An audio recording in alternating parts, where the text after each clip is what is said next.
Hello बच्चा लोग, कैसे हो? स्वागत है आप सभी का टाइरो हब में। और आज हम लोग जो पढ़ने वाले हैं उस टॉपिक का नाम है France abolishes monarchy and becomes a republic. इसमें हम लोग क्या देखेंगे? तो सबसे पहले तुमको पता है कि फ्रेंच रेवोल्यूशन चल रहा है, जो कि क्लास 9 चैप्टर नंबर 1 है हिस्ट्री का। तो इसमें आज हम लोग को देखना है कि फ्रांस में कॉन्स्टिट्यूशनल मोनार्की बन गई थी। ठीक, नेशनल असेंबली ने कब्जा जमा लिया था, कॉन्स्टिट्यूशन बना लिया था, राजा को भी मना लिया कि तुम लोगों को साइन करना ही है, राजा ने भी साइन कर दिया था। और इस तरीके से फ्रांस में राजा के पावर को कंट्रोल कर दिया गया था और वो कॉन्स्टिट्यूशनल मोनार्की बन गया था, यानी कि वहाँ पर कॉन्स्टिट्यूशन भी रहेगा और राजा भी रहेंगे। ठीक, अब क्या होता है कि इसमें हम लोग ये देखेंगे कि मोनार्की को भी हटा दिया, राजा ओजा कुछ नहीं रहेगा, अब यहाँ पर प्रधानमंत्री राष्ट्रपति वाला सिस्टम आएगा। ठीक, तो इन सब चीज़ों को देखेंगे। तो देखो क्या हुआ था कि लुई 16 ने तो कॉन्स्टिट्यूशन पर साइन कर दिया था, लेकिन साथ ही साथ भाई चच्चा तेज थे, तो पर्सिया के राजा के साथ में बातचीत करने लगे। ऐसा गुप्त वार्तालाप जो होता है ना, जिससे किसी को पता होता ना चले, तो बात करने लगे। क्या बात करने लगे? उन्होंने भड़काना स्टार्ट कर दिया कि भाई देखो, आज हमारे फ्रांस में हो रहा है, लोग विद्रोह कर रहे हैं, तुम्हारे राज्य में भी कल हो सकता है, तो हम सब राजाओं को मिलकर इस विद्रोह को, इस रिवॉल्ट को दबाना होगा। ठीक, rulers of other neighbouring countries, जो अगल बगल के जितने भी और भी राजा हो जाते, उनको भी भाई ये चिंता सताने लगी कि हाँ भाई, ये जो फ्रांस में हुआ कहीं ये हमारे यहाँ ना हो जाए। इसलिए उन सब ने एक प्लान बनाया कि चलो हम लोग अपने सैनिकों को क्या करते हैं, भेज देते हैं। कहाँ भेज देते हैं? मेरे घर पे नहीं, फ्रांस में भेज देते हैं, पेरिस में भेज देते हैं, और ये जितने भी नेशनल असेंबली वगैरह है उनको पीट कर भगा देते हैं, उनको मार उड़ देते हैं, और ये जो रिवॉल्ट का लफड़ा चल रहा है उसको ख़त्म करते हैं। इसी तरीके से 1789 तक ये सब बातचीत हो रहा था। लेकिन ये सब हो पाता उससे पहले ही नेशनल असेंबली ने 1792 में एक वोट किया। किस चीज़ के लिए भाई? कि कौन मेवा मिश्री खाएगा? नहीं, उसके लिए वोट नहीं किया। इन लोगों ने इसलिए वोट किया कि हमें पर्सिया और ऑस्ट्रिया के खिलाफ युद्ध करना है कि नहीं। तो आपस में वोट किया और वोट में जीत गए कि भाई पर्सिया और ऑस्ट्रिया के खिलाफ हमें लड़ाई करना है। ऑस्ट्रिया कौन है? लुई 16 का ससुराल है, क्योंकि मैरी एंटोनेट ऑस्ट्रिया की है, तो लुई 16 का ससुराल पर अटैक करने का, और पर्सिया जिससे बातचीत हो रहा था। ठीक, तो पता नहीं इन लोगों को कैसे पता चले, कितना नाक तेज है। ठीक, तो अब ये हुआ, क्या हो रहा है भाई? अब लड़ाई होने वाला है, एकदम मस्त। भाई लोग कुर्सी के पीठी बांधकर सिंघम आने वाला है। ठीक, तो अब क्या होता है कि लड़ाई इन लोगों ने तो छेड़ दिया कि चलो भाई अब युद्ध होगा। तब इस युद्ध में ना बहुत सारे वॉलेंटियर्स मतलब होता है वैसे लोग जो किसी चीज़ को अपने मन से ज्वाइन करते हैं। तो हजारों लोगों ने आर्मी को ज्वाइन करने का फैसला किया। किस लिए? क्योंकि उन लोगों को ऐसा लग रहा था ना कि जो युद्ध है वो किसी देश का नहीं है, फ्रांस और ऑस्ट्रिया पर्सिया का लड़ाई झगड़ा नहीं है। ये जो लड़ाई है वो है किंग एरिस्टोक्रेसीज, मतलब कि जो राजा है, राजघराने के जो लोग हैं, जो उनके साथ रहते हैं, राजा के जो चापलूस है, उनके खिलाफ और लोगों के बीच, उनके बीच और लोगों के बीच, राजा और आम नागरिकों के बीच की ये जंग है, जो कि पूरे यूरोप में हो रही है और हमें इसमें पार्टिसिपेट करना है। ठीक, तो अब ये लोग एकदम पूरा जोश में थे, और जोश में भाई देशभक्ति गीत बैकग्राउंड में चल रहा था। तो जो देशभक्ति गाना जो बैकग्राउंड में चल रहा था उसका नाम था मार्शलिस। मार्शलिस एक सॉन्ग है, पेट्रियोटिक सॉन्ग है, देशभक्ति गाना है, जिसे रॉबर्ट डी एल इसले, क्या लिखा है, रॉबर्ट डी.एल. इसले ने लिखा था। और जितने भी वॉलेंटियर्स जब पहली बार मार्शलिस से निकले थे, जब पेरिस से पास कर रहे थे, तो यही गाना को गा रहे थे। और आज ये फ्रांस का नेशनल एंथम है। ठीक, वैसे अपने देश का कौन सा नेशनल एंथम है तुम लोगों को पता तो होगा, स्कूल जाते होगे तब तो। हम तो भैया उसमें क्या करते हैं कि नेशनल एंथम के समय इधर उधर देखते रहते हैं, तो ये सब काम गलत है। ठीक, ये सब करना छोड़ दो, नेशनल एंथम का रिस्पेक्ट करना चाहिए। द रेवोल्यूशनरी वाज क्या लिखा है? The revolutionary wars brought losses and economic difficult. अब देखो भाई, बात सही है, जब भी युद्ध होगा कहीं पर भी, मेरे घर से हो या फिर तुम्हारे घर से, मेरे और तुम्हारे बीच का लड़ाई हो, तो मैं भी गोला बारूद खरीदूंगा, तुम भी खरीदोगे। इसमें क्या होगा? मेरा भी पैसा खत्म होगा, तुम्हारा भी खत्म होगा। तो चलो मिलकर रहते हैं, और इसी बात पर मिलजुल कर रहने के लिए चैनल को सब्सक्राइब कर दो, वीडियो को लाइक कर दो। ठीक, तो फ्रांस और ऑस्ट्रिया पर्सिया में लड़ाई झगड़ा होने लगा। अब इससे क्या हुआ ना कि लोगों को बहुत ज़्यादा डिफ़िकल्टीज होने लगी, चीज़ों को खरीदना पड़ता था। क्या बोलते हैं उसको, तलवार, छुरी, भाला, जो भी जो होता है, उन सब चीज़ों को, गन वगैरह को खरीदना पड़ता था युद्ध करने के लिए। और इसमें बहुत ज़्यादा इकोनॉमिक लॉसेस होने लगे, लोगों को पैसे की किल्लत आने लगी, जिसके सभी लोगों के मतलब मैक्सिमम पीपल जो थे, जो मेन थे, वो क्या हो गए थे, युद्ध करने के लिए चल गए थे। और घर पे औरत बेचारी अकेली हो गई थी। उन लोगों को जीने के लिए काफ़ी ज़्यादा संघर्ष करना पड़ता था, कहीं से कमा कर पैसे को लाना पड़ता था, घर में परिवार का ख्याल रखना पड़ता था, इसलिए बहुत ज़्यादा दिक्कत हो गया था। और बहुत सारे लोग युद्ध में गए थे, और बहुत सारे लोग जो कि यहाँ पर थे उनको ना बहुत ज़्यादा दुख लग रहा था। क्या दुख लग रहा था कि हमने तुम्हें बताया ना, फ्रांस जब कॉन्स्टिट्यूशनल मोनार्की बन गया था तो उसमें दो तरीके के सिटीजन बना दिए गए थे, एक्टिव सिटीजन और पैसिव सिटीजन। पैसिव सिटीजन्स में सारी वोमेन आती थी, ऑल वोमेन आती थी, जितनी भी वोमेन है सब पैसिव सिटीजन में आती थी। जिन मेल्स ने टैक्स पे नहीं किया है वो सारे मेल्स पैसिव सिटीजन में आते थे, और जिनकी एज 25 ईयर से कम है वो सारे मेल्स पैसिव सिटीजन्स में आते थे। मैंने तुम्हें ये भी बताया था कि उस वक्त कितनी गरीबी थी फ्रांस में। 1789 1791 में फ्रांस में बहुत ज़्यादा गरीबी है, वर्कर लोगों के पास खाने का पैसा नहीं, टैक्स कहाँ से जमा करेंगे। तो जो पैसिव सिटीजन है उनका देश में कोई इज्जत नहीं था। एक्टिव सिटीजन यानी कि जो टैक्स पे कर रहे हैं, टैक्स कौन पे करेगा? जिसके पास पैसा है। पैसा किसके पास है? नोबल और क्लर्जी के पास। तो फिर से वही वाला सिस्टम आने लगा था, वो लोग पावर में आने लगे थे।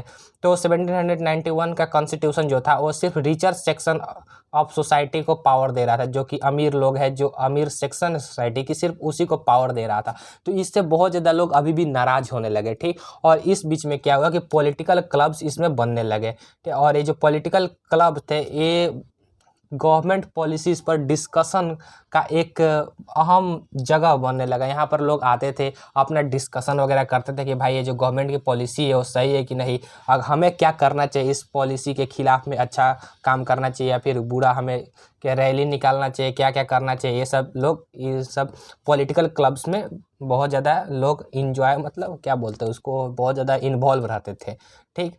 तो ऐसे ही एक जो पॉलिटिकल क्लब था जो बहुत ज़्यादा फेमस हुआ, सक्सेसफुल हुआ, वो था जैकोबियंस क्लब, ठीक। ये जो जैकोबियंस था वो सेंट जैकब, एक कॉन्वेंट, पुराने कॉन्वेंट के सेंट जैकब जो कि पेरिस में है, इसके नाम से जैकोबियन लिया गया था। भाई कॉन्वेंट क्या होता है? देखो कॉन्वेंट एक ना पुरानी बिल्डिंग टाइप की होती है, ठीक, जो कि हिस्टोरिकल हो, वैसे बिल्डिंग को कॉन्वेंट कहते हैं, ठीक।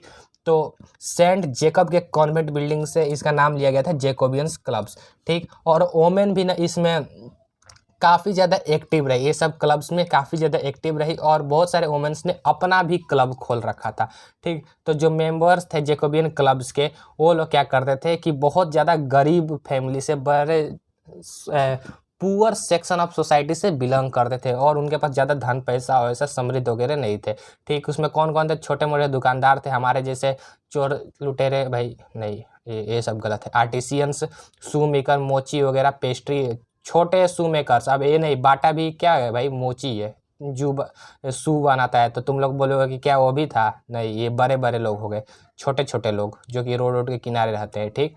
तो वैसे लोग जैकोबियंस क्लब्स में काफ़ी ज़्यादा एक्टिव थे।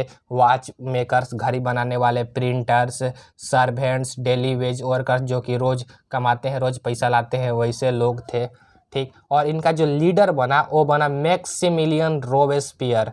और ये क्या खतरनाक, भाई इसके बारे में क्या बताऊँ, पढ़ोगे ना दिमाग खराब हो जाएगा। मैक्सिमिलियन रोबेस्पियर, सबसे इंटरेस्टिंग टॉपिक स्टार्ट होने वाला है भाई लोग, तो चाय नाश्ता कुरकुरे बिस्कुट लेकर बैठ जाओ।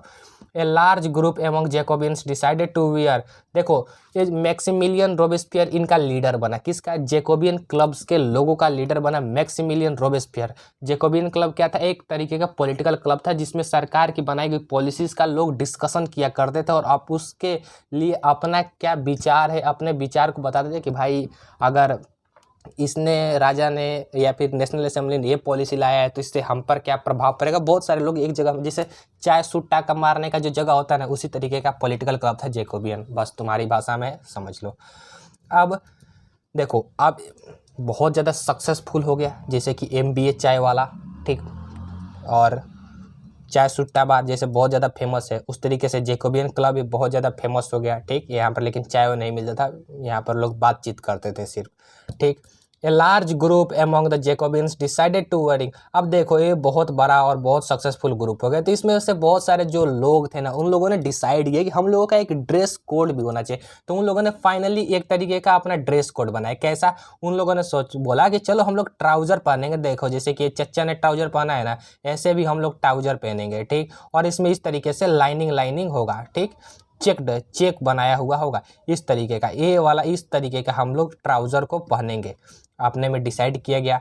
और क्या साथ में ये जो ट्राउज़र होगा ये जो डॉक पर काम करते थे यानी बंदरगाह पर, जहाँ पर बड़ी बड़ी जहाज वहाज आती है ना, पानी की जहाज जहाँ पर आकर खड़ी होती है, वहाँ पर जो काम करने वाले कर्मचारी थे उन तरीके के, उन लोगों के ड्रेस के जैसा ही हमारा ट्राउज़र मैच करना चाहिए, इस तरीके का हम लोग ड्रेस पहनेंगे, ठीक, जिससे ये पता चले कि भाई हम लोग जो है ना वो गरीब लोगों की तरह रहते हैं, गरीब लोगों का साथ देते हैं। बेसिकली हम लोग तो गरीब ही है, ठीक। जैकोबियंस क्लब के बहुत सारे लोग गरीब थे और इससे क्या होता था कि ये फैशनेबल सोसाइटी से इनको अलग रखने में मदद करता था कि भाई अपन लोग गरीब गरीब, ठीक, तुम लोगों से हम लोग अलग हैं।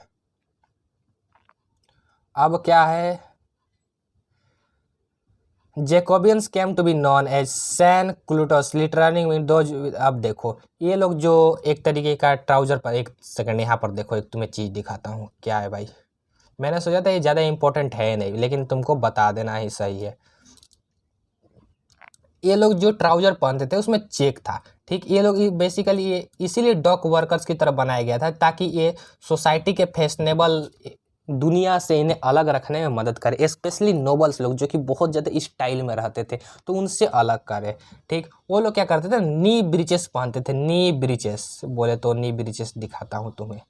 नी ब्रीचेस क्या होता है, मतलब कि बहुत यार घुटनों तक बड़े बड़े जूते टाइप के कपड़े पहनते थे, ठीक। और ये जो था नी ब्रीचेस पहनना एक तरीके का ये दिखावटी था कि भाई हम लोग नी ब्रीचेस पहनते हैं, हमारे पास पावर है, ठीक। और ये जो जैकोबियंस थे इन्हें ना सैन क्लूटस के नाम से जाना जाता था, जिसका मतलब होता है कि वैसे लोग जो कि नी ब्रीचेस नहीं पहनते हैं, नी ब्रीचेस के बारे में नहीं जानते हैं, ठीक। तो सैन क्लूटस के नाम से इन्हें जाना जाने लगा, जो कि बहुत ज़्यादा इंपॉर्टेंट है नहीं, तुम्हें ये सैन क्लूटस का टॉपिक याद नहीं रखना है, ठीक। बस तुम्हें याद रखना है कि ये लोग चेक ट्राउजर पहनते थे जो कि डॉग वर्कर्स की तरह मिलता जुलता था, ठीक। और जो यहाँ की वोमेन थी उन्होंने भी however women were not allowed to do so, women लोगों को ट्राउजर पहनने का ऐसे और रेड कैप पहनने का ये सब अलाउ नहीं किया गया, ठीक। ट्राउजर तो पहन भी लेती थी तो रेड कैप ये जो था जो मेन पहनते थे अपने आप को, जो लिबर्टी को दिखाता था, आज़ादी को दिखाता था। देखो एक चीज़ होता है लिबर्टी और एक चीज़ होता है फ्रीडम, कभी सोचा है कि दोनों का मतलब क्या क्या होता है, फ्रीडम और एक होता है लिबर्टी।